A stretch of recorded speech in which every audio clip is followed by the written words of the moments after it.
Pull up a chair, folks. Sit all the way down, because the three words Billboard quietly dropped about Cardi B's next tour leg back in November of last year, promoters are fighting, have officially mutated into something the live music industry has not witnessed at this magnitude since the Beyoncé and Taylor Swift megacycles. And I am not being dramatic. I am being mathematical. The number circulating in private booking rooms right now, the number being whispered between agencies, the number that is making lawyers at 3 major touring firms work weekends is staggering. We are talking 8 to 9 figures per arena night in flagship markets. Per night. One show, one stage, one ceiling that has not existed for a female hip-hop artist before this exact moment. And the wildest part, the part nobody on the timeline is wrapping their head around, is that this bidding war is not happening because Cardi B dropped a hit single. It is not happening because of a viral moment. It is not happening because of any chart position you can pull up on your phone right now. The bidding war is happening because Cardi pulled off a quiet, surgical, almost invisible strategic maneuver that nobody in Hollywood saw coming. So welcome in. Today's plate is touring economics, leverage warfare, and the most expensive game of musical chairs modern live entertainment has ever produced. Folks, we got the paperwork on this one. Now let me set the table the way every smart promoter in the country is currently setting it. Because if you do not understand the table, the food is going to taste random. The Little Miss Drama tour grossed roughly $70 million across 35 sold-out arena dates. That is the public number. That is the headline number. That is the figure your favorite blog is using for a thumbnail. But the industry number, the number that actually matters for the second leg, the number that is currently bending boardrooms, is not gross. It is demand elasticity. And the demand elasticity coming off Cardi B's first leg was off the charts. We are talking sold-out arenas in cities that nobody in the industry had penciled in as guaranteed sellouts. We are talking resale market premiums in certain cities running at 4 times face value, which in promoter language is a tell that the demand curve has more room above it. We are talking demographic spread that captured young Gen Z fans who were not even alive when Bodak Yellow landed and older millennial Cardi loyalists who have ridden with her since the love and hip-hop era. That elasticity is what a promoter actually buys when they write a check. That elasticity is what is now being bid on. And track with me, that elasticity is the reason Cardi B is no longer a music story. She is a business asset story. Receipt 1. And stay with me for a second on this, because this is the part that the gossip channels are not equipped to explain. In modern arena touring, the promoter guarantee is the minimum dollar amount the promoter commits to paying the artist regardless of how many tickets sell. It is the floor. It is the cushion. It is the part that makes the artist whole even if the show underperforms. After her first leg landed those elasticity numbers, multiple competing promoters reportedly began stacking guarantee offers that, in top-tier markets, climbed into the high 7 figures and broke into the 8-figure ceiling for flagship cities. I want you to read that twice. 8 figures. Per night. Now let me translate that into plain English, because that is where the math gets emotional. What that means is the risk for the second leg has been completely transferred off her shoulders and onto the promoter's books.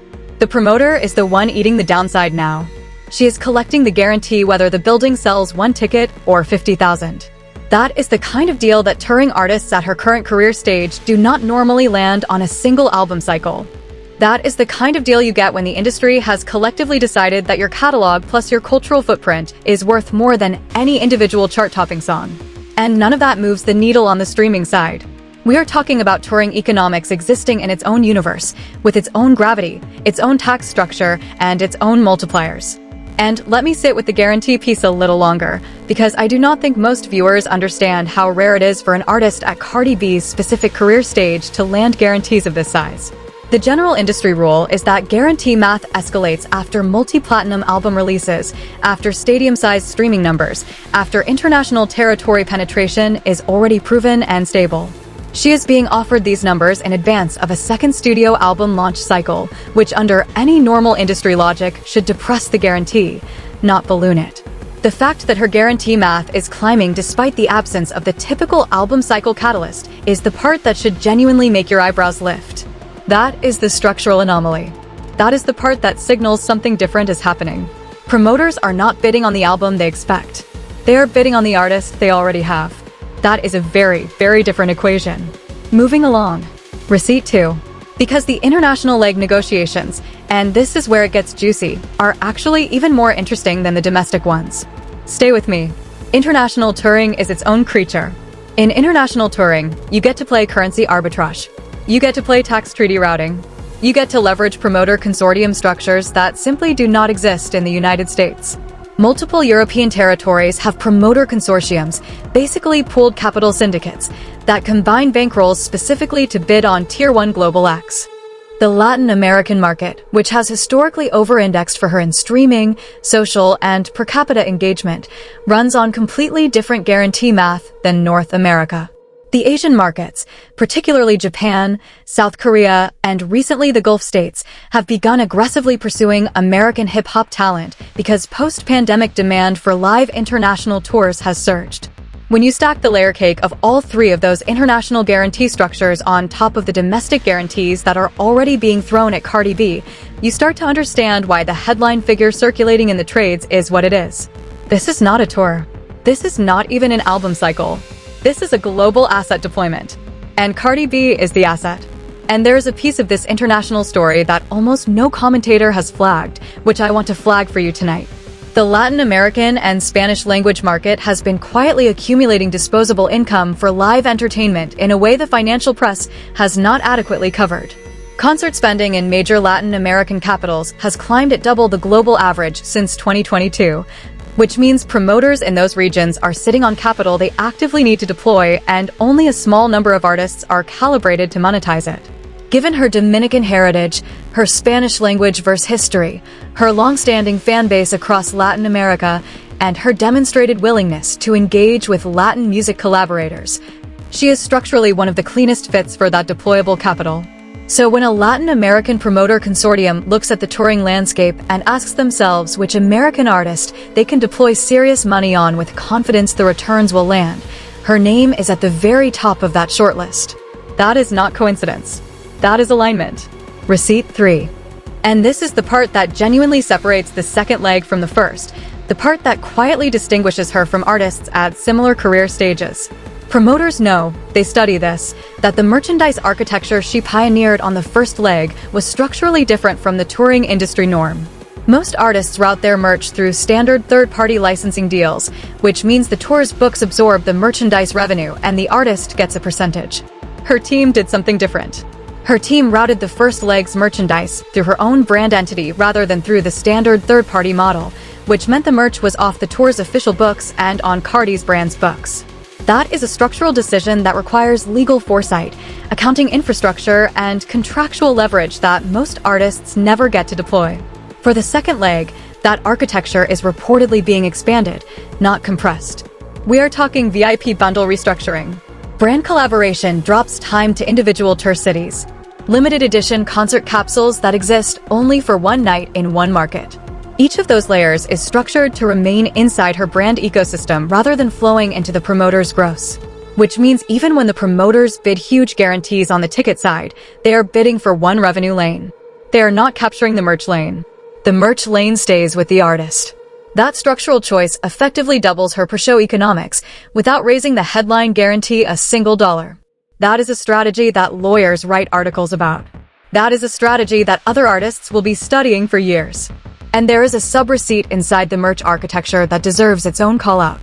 The limited edition city-specific capsule model, where a particular t-shirt design, a particular hoodie colorway, a particular accessory item exists for exactly one night in exactly one city, operates on a scarcity multiplier that legacy touring merch never could. Traditional tour merch sells slowly and continues to sell across the catalog tail for years. City-specific capsules sell explosively, sell out at the venue, and then exist forever after as resale assets that feed cultural conversation.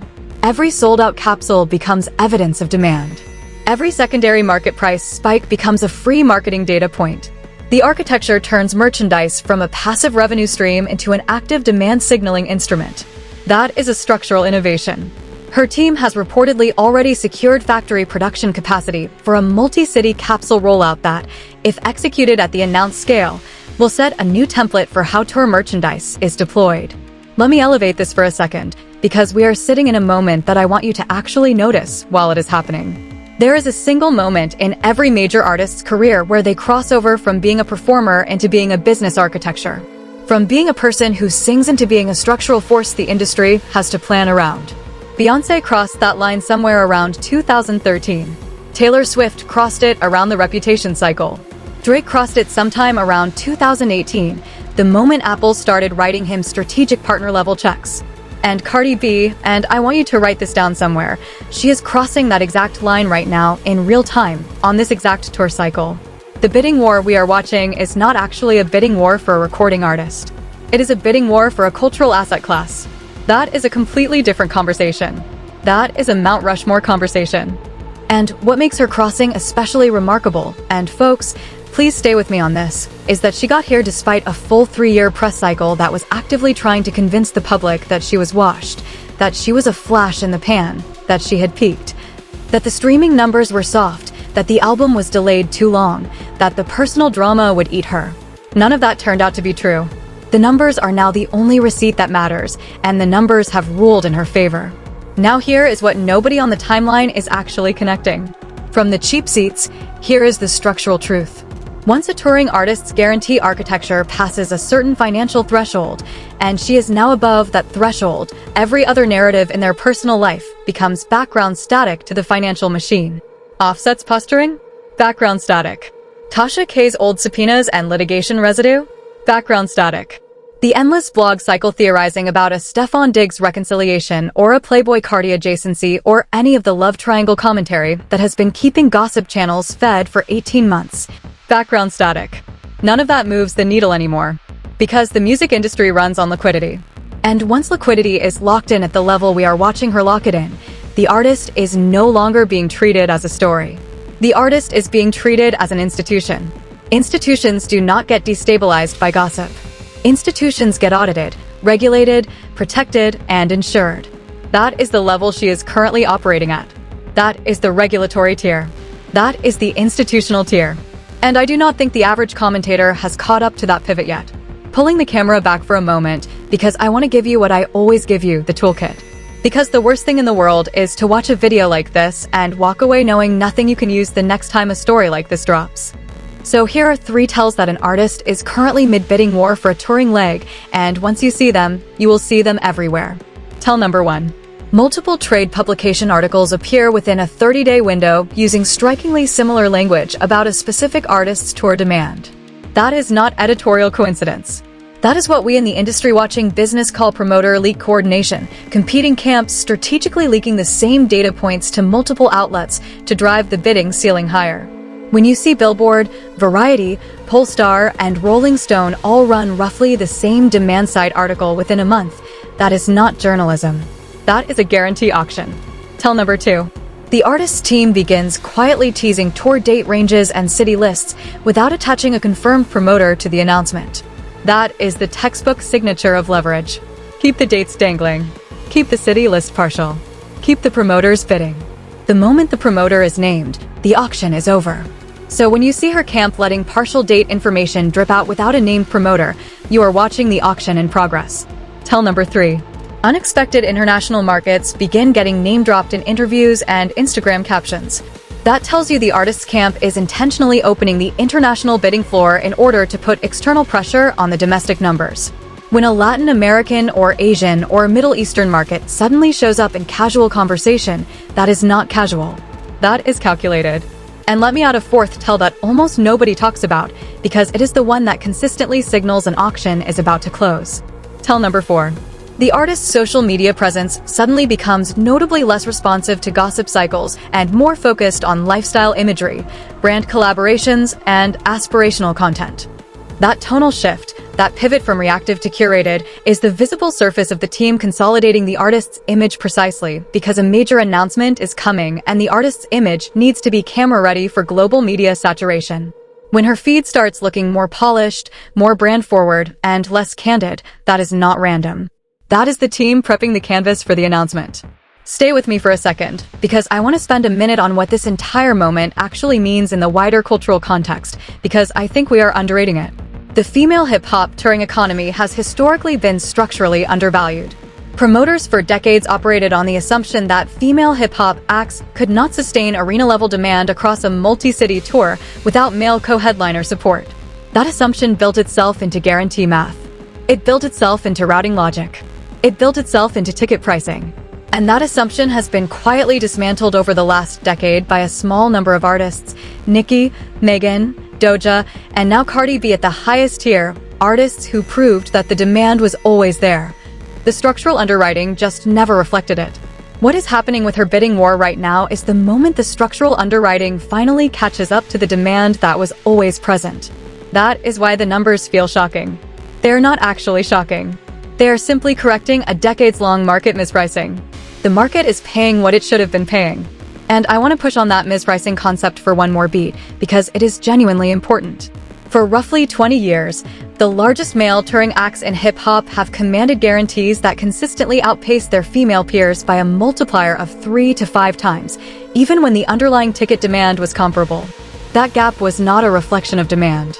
It was a reflection of promoter risk aversion built on outdated assumptions about what audiences would pay for.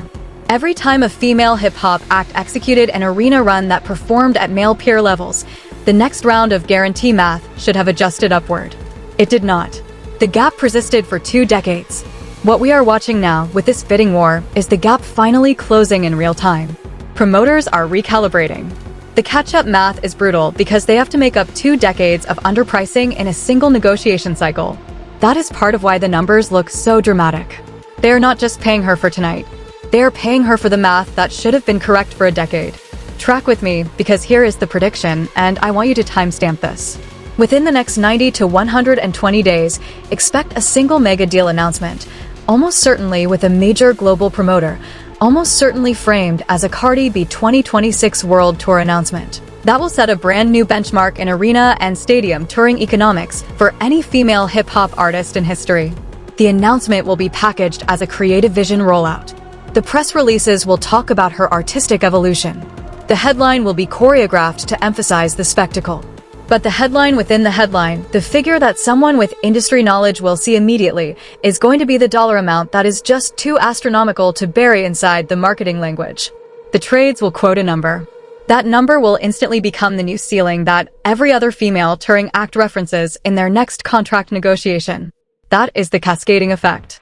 That is how one artist's number resets the entire industry. And she is about to be that one artist. Drop the verdict in the comments if you saw this coming. And let me drop a second prediction on top of the first, because the cascading effect deserves its own forecast.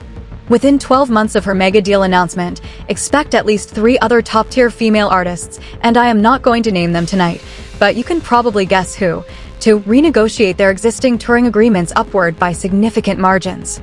Promoters will fight those upward adjustments, because they always do. But the artists' teams will have a single mathematical lever they can pull, and that lever is Cardi's published number. The Cardi B number becomes the comparable becomes the floor becomes the new normal. That is how one negotiation reshapes an entire industry compensation structure. And that is why what is happening tonight is bigger than one tour. Now let me pull this all the way back, because I want to leave you with something that I genuinely think belongs on a wall somewhere. The loudest critics of an artist's career are almost always the ones about to be made financially irrelevant by that artist's next strategic move. Think about how that math actually works out.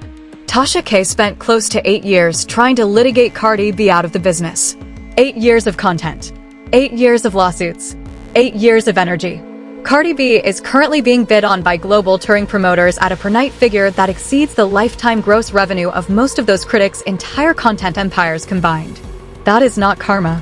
That is not the universe doing alignment work. That is not spiritual reckoning. That is plain, ruthless, undeniable arithmetic. And folks, arithmetic always wins. Always. The blogs cannot subtract their way out of those guarantees. The lawsuits cannot subtract their way out of those guarantees. The cultural skeptics cannot subtract their way out of those guarantees. Because the guarantees are not opinion. They are signed paper. They are wired money. They are contracts that exist whether anyone believes in them or not. And that is the part one want you sitting with tonight. Here's the other piece I want you to chew on, because this story does not end at one artist. The structural lesson here scales. Every single artist who is currently being underestimated by the press cycle is sitting on a future bidding war if their fundamentals are right. Fundamentals meaning catalog depth, demographic spread, merchandise architecture, and the ability to translate cultural footprint into transactional demand. That equation is the entire game. She has all four. Her catalog depth, even with the album cycle being slower than competitors, is rich enough to fill a 2-hour arena set list without filler. Her demographic spread, as the first leg proved, runs from teenagers to women in their late 30s, a generational range most artists never achieve. Her merchandise architecture, as we already broke down, is structurally superior to nearly every peer at her level. And her cultural footprint, despite 3 years of attempted erosion, is wider today than it was at her commercial peak. All four fundamentals. All four green. That is why the promoters are stacking offers. That is why the trades are running parallel pieces. That is why the international territories are signaling. Now stay with me one more time, because there is one more dimension that I think deserves attention. The sponsorship layer. Touring economics in 2026 are not just about ticket guarantees and merchandise revenue. They are about brand partnership integration. Every flagship arena city now sees brands competing to attach themselves to specific tour dates as presenting partners, hospitality partners, and content partners. The Cardi B brand is, frankly, an unusually clean fit for that integration model because her image is broad enough to land mainstream consumer brands, but edgy enough to interest fashion and beverage categories that pay premium dollar for cultural relevance.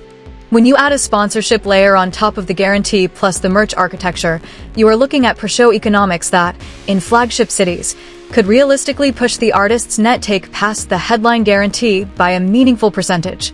That is not theory. That is how the math is structurally allowed to work.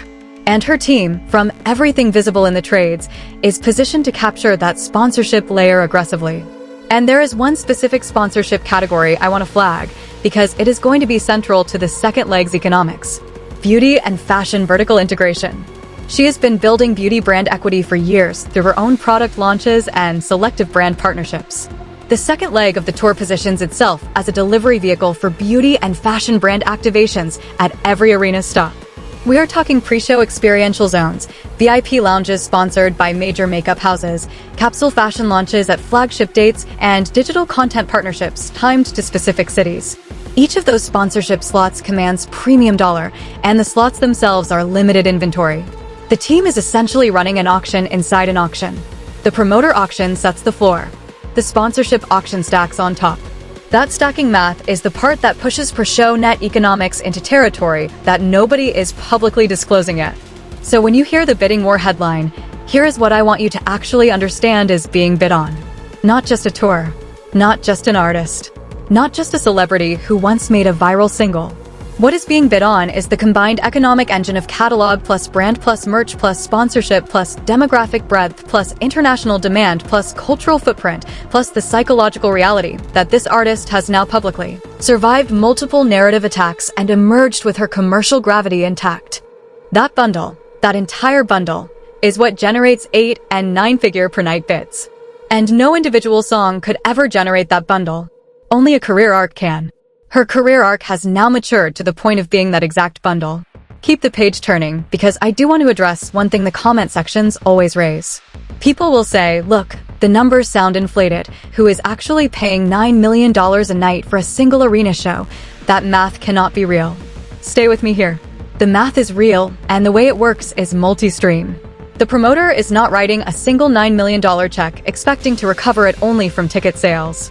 The promoter is writing that check on the assumption that the combined revenue from ticket sales plus venue food and beverage partnerships plus parking revenue partnerships plus regional sponsorship sell-through plus VIP package premium pricing plus broadcast and streaming rights for select dates plus international media rights will exceed the guarantee at scale across the tour. The $9 million night is not a single transaction. It is the visible peak of a much wider revenue iceberg. And the iceberg is what makes the math work. Once you understand the iceberg, the headline number stops looking inflated. It starts looking calibrated. And I want to spend one more minute on the iceberg, because it is the most misunderstood part of touring economics. The visible portion of a major arena night, the part the public sees, the ticket price multiplied by the seat count, typically represents somewhere between 30% and 40% of the actual revenue generated by that single show. The remaining 60% to 70% is below the waterline. That below-waterline revenue includes concessions, parking, premium seating upcharges, suite rentals, regional sponsorship activations, broadcast partnerships, content licensing for after-show recap material, social media engagement revenue tied to brand integrations during the show, and merchandise. Promoters write guarantee checks against the whole iceberg, not just the tip.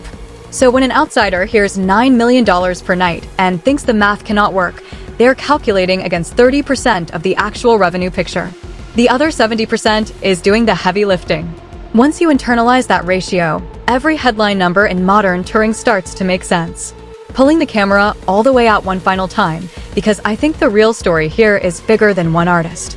The era we are living in is an era where the touring economy has become the primary economic engine for top-tier music artists. Streaming pays a known fraction. Sync licensing pays a known fraction. Publishing pays a known fraction. But touring is where the real money has consolidated, especially since 2022, especially at the top of the industry. The artists who figure out how to optimize their touring architecture are the artists who build generational wealth. The artists who do not are the artists who eventually disappear regardless of how big their streaming numbers look. She has clearly figured out the touring architecture. Whoever is advising her on the structural side of her career deserves a moment of recognition, because what we are watching is a textbook execution of every leverage point an artist can possibly press in 2026. Let me give you one more layer on the consolidation point. The reason touring has consolidated wealth at the top is that streaming royalties cap out. Even the biggest streaming numbers translate into per-stream payouts that are mathematically bounded by industry rate structures. Publishing royalties cap out similarly. Sync licensing has ceilings tied to brand budgets and licensing pool sizes. But touring has effectively no ceiling. A single sold-out stadium night can generate revenue equivalent to tens of millions of streams. A multi-night residency in a major flagship venue can generate revenue equivalent to a full album's worth of streaming royalties. The math is asymmetric, and the asymmetry has accelerated as ticket prices, sponsorship valuations, and merchandise architectures have all expanded. Top-tier artists who fail to capture the touring upside are leaving generational wealth on the table. She is, very visibly, not leaving that wealth on the table. She is capturing every available lane. And here is the final closing piece.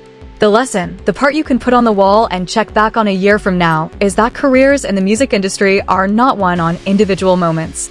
They are won on structural decisions. The structural decision to route merch through your own brand entity. The structural decision to let international markets bid against domestic markets. The structural decision to never lock in a promoter before the auction matures. The structural decision to expand sponsorship integration rather than treating it as an afterthought.